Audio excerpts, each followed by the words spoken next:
carpet was scratchy under my knees. I knelt there on the floor, debating whether or not I needed to actually set my bedding on fire, or would it be enough to just stuff it into a dumpster? I decided that tomorrow I would walk to the lake and take my paraphernalia with me. I would include the little wooden box with the secret sliding door that had a just in case stash of weed. I would take all of these things to the top of the cliff and hurl them as far as I could into the lake and watch them sink into the water. But what would I do about the piercings? I had never been able to get the one in my tragus out.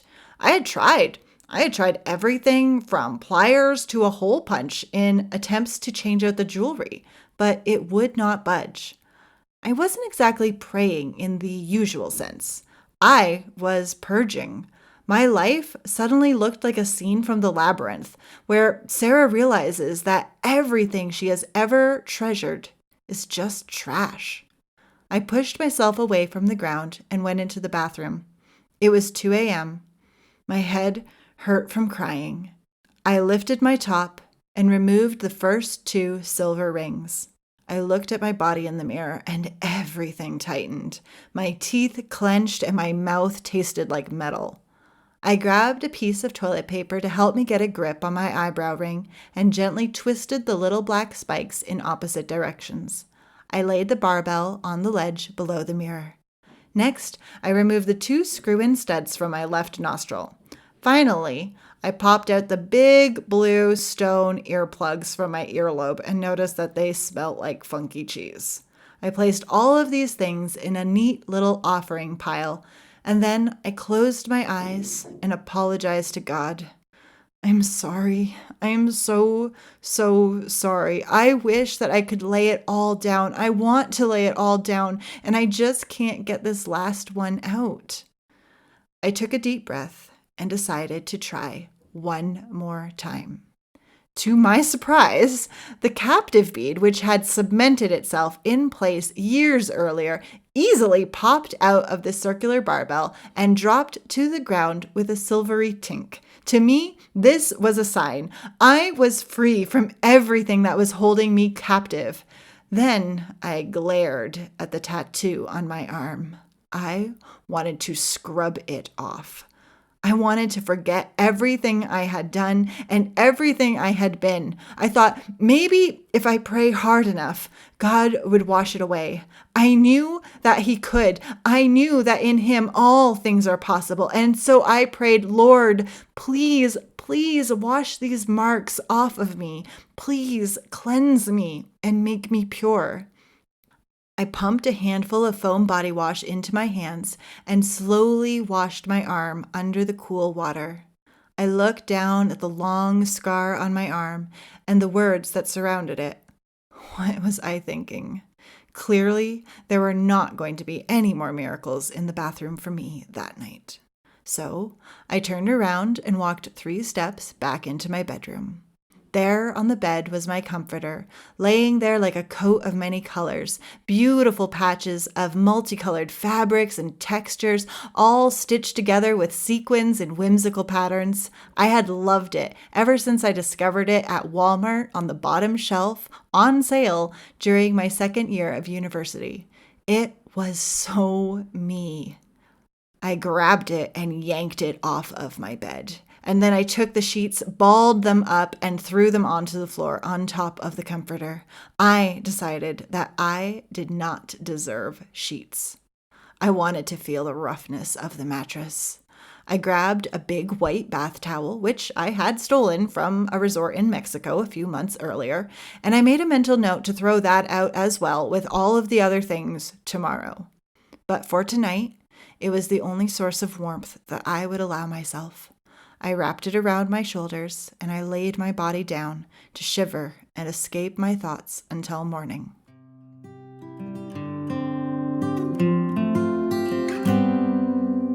Hi, my name is Lily, and this is a podcast for those who want to pursue their God-given desire for marriage and embrace the journey of forever love. I shared that story with you because that's where my journey began, on the floor of my basement back in 2013.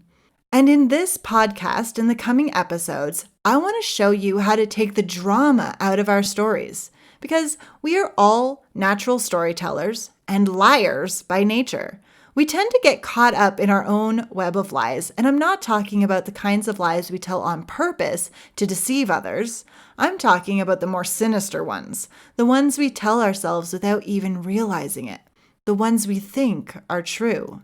As a relationship coach, I help single women start to spot the lies so that they can be free of them and start adopting the mind of Christ instead, because the truth will set you free.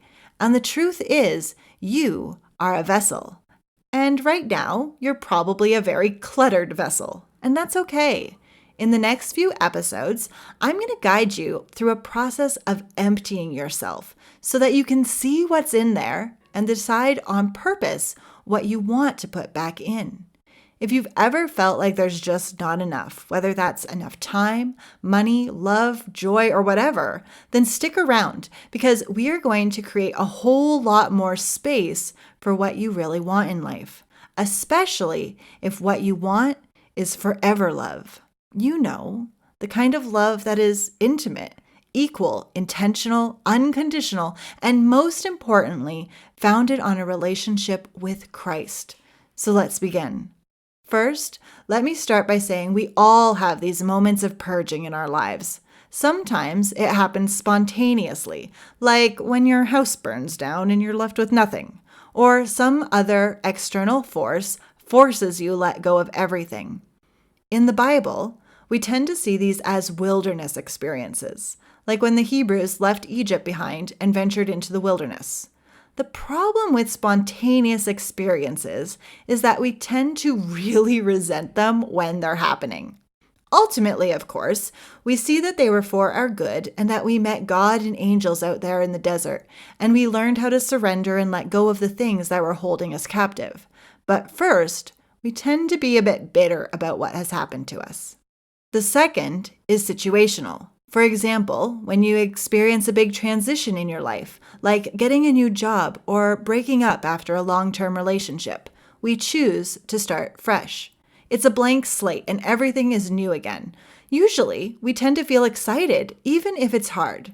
We embrace the experience like it's a sunny day in September and we've got a brand new notebook.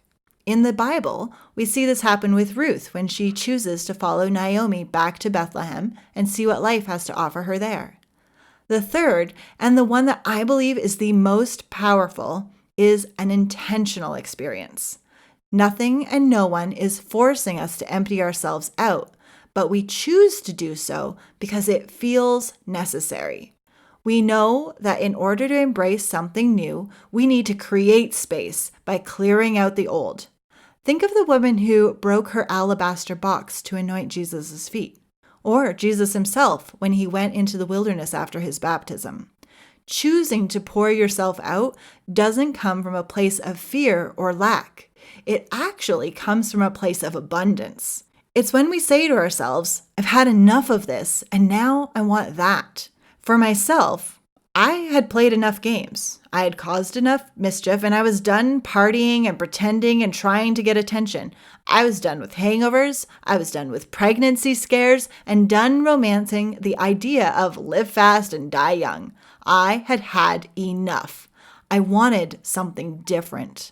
But the new wine I wanted wouldn't fit inside my old wineskins. So I decided to surrender everything from my sin-stained bedsheets right down to my IUD. I'll tell you a little bit more about that in an upcoming episode.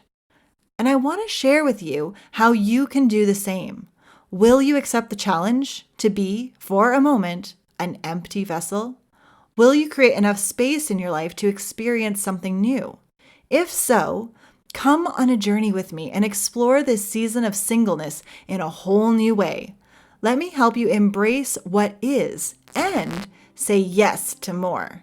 As your guide, I will continue to share stories from myself and others who have passed this way before, and I will show you how to use simple but effective coaching tools and techniques to deconstruct your drama and make space for truth.